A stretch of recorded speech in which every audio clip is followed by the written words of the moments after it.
The first thing I want to talk about is everyday errors in reasoning, because this is something that as a researcher you want to try to avoid these errors, but they're kind of just natural human ways of thinking about things in a way.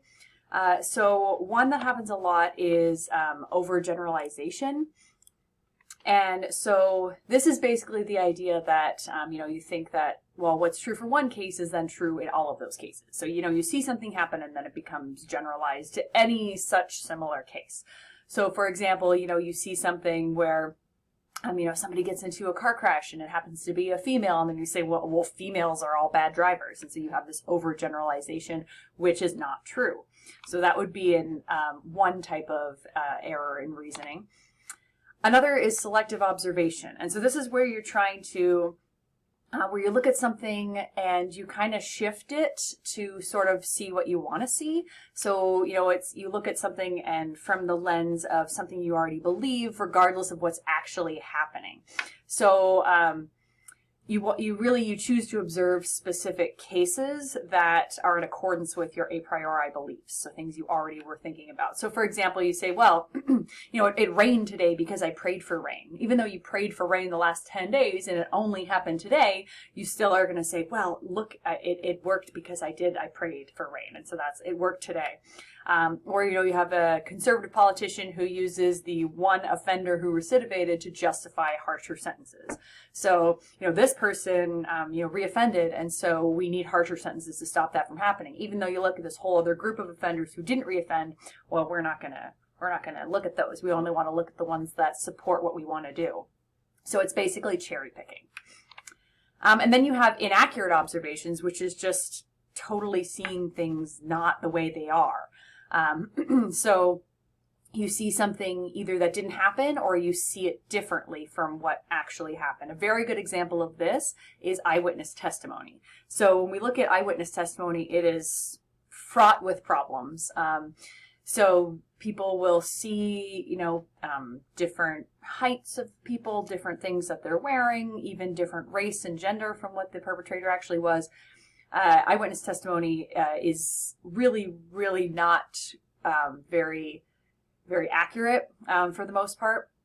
I mean, it can be, especially if the person spent a lot of time with the offender, so the crime happened over a long period of time, or it's somebody that they know, or things like that. So it can be helpful, but there's also a lot of errors in it, and it's because people will remember things differently, and especially in a state of trauma or when something is happening and you're not expecting it, you'll just remember things that didn't happen or remember things differently. And so that would be an inaccurate observation.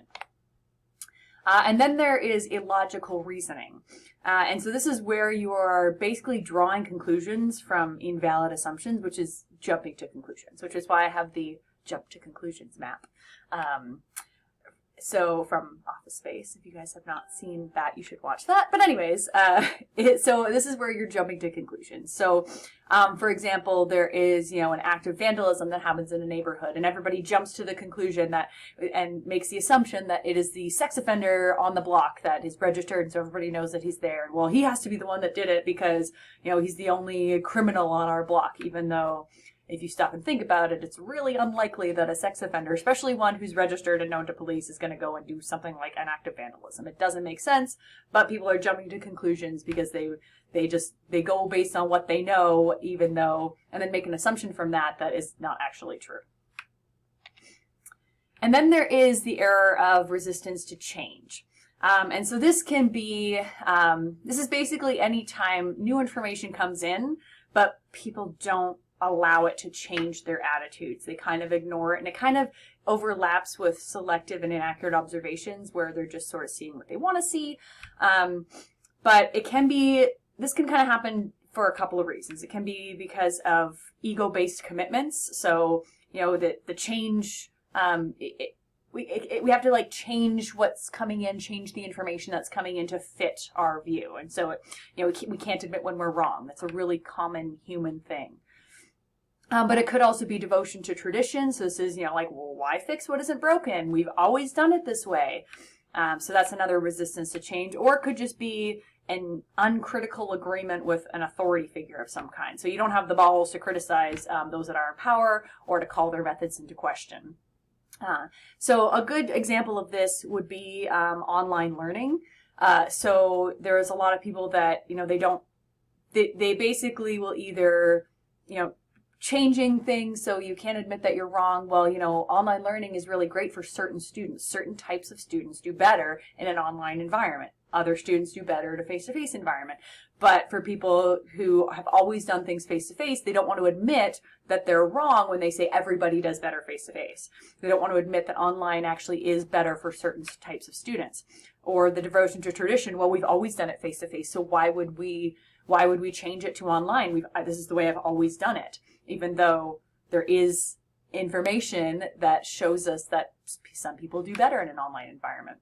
Or if it's the uncritical agreement to authority, could be like, well, I'm being told to do things face to face, and I'm being told that that's the best way, and this is what my boss says or whatever. So I don't want to go against that person, and so I'm going to keep doing it. I'm gonna ignore the research that shows that online learning is better for some students, and I'm just gonna keep doing it the way that I'm told to do it. So that resistance to change is basically where you're ignoring that new information coming in. That's valid information, and you're just ignoring it, and you want to keep your attitude the way it already is. So those are some of our everyday errors in reasoning.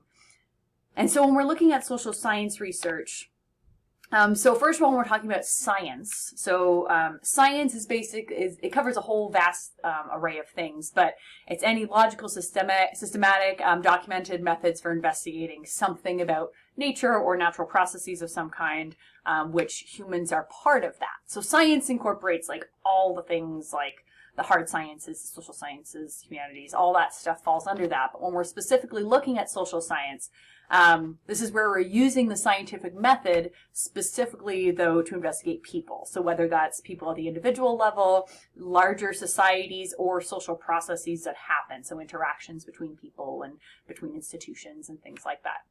So social science is basically using the scientific method that's used for any science, but applying it directly to people, behavior, societies, anything about people.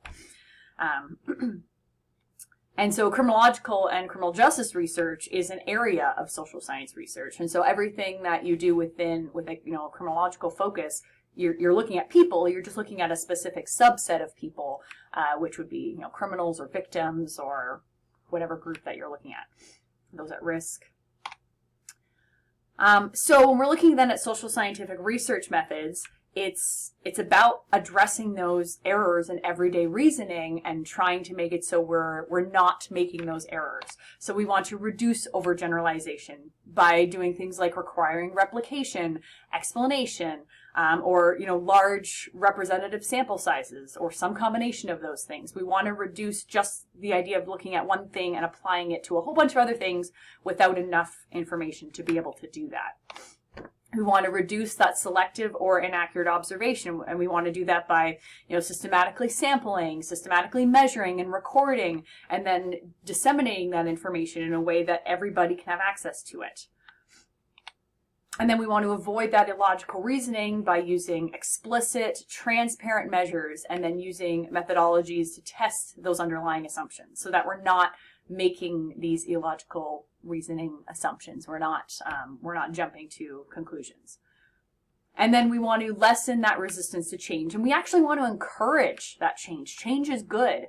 And so we're doing that we want to require empirical methods that we're going to base our conclusions on, and then we want to encourage change through replication, through debate, implementation of new methods. These are all good things that we want to do. Change is good as long as the change is coming from valid information. So if we are getting new information coming in, about some kind of new process or new thing that is available, like the online learning, or, things that are available, technologically speaking, that never used to be. If we're looking at crime, things like, online stalking or predation or things like that. If we're getting new information about that kind of thing, we want to change. We want to change our policies to be able to address that. But then we also want to make sure we're making those changes based on valid science. So that's why we use the scientific method to be able to address all of these errors in reasoning.